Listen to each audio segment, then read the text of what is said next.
Right around the garden there are little pockets of colour where the dahlias are planted, and they really look quite nice at the moment.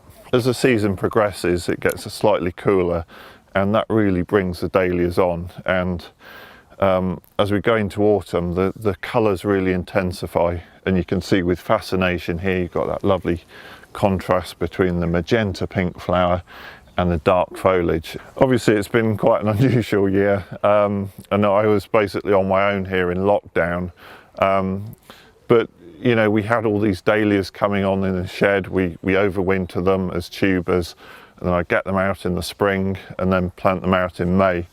And you know, the show's got to go on. Rafe Dutton, the gentleman who created the garden, was a great fan of dahlias and that sort of late season colour, so we've carried that tradition on, and we've got a great selection of dahlias that you can still see here today. I do have advice for people growing dahlias.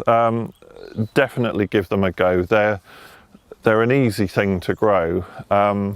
What we tend to do with our dahlias is grow them from tubers, so we overwinter them in a dahlia store, which is basically a dark frost-free shed. We get them out usually in April, start them growing in trays, and then we plant them out when they've got shoots on, usually mid to late May, after the sort of chances of frost have gone.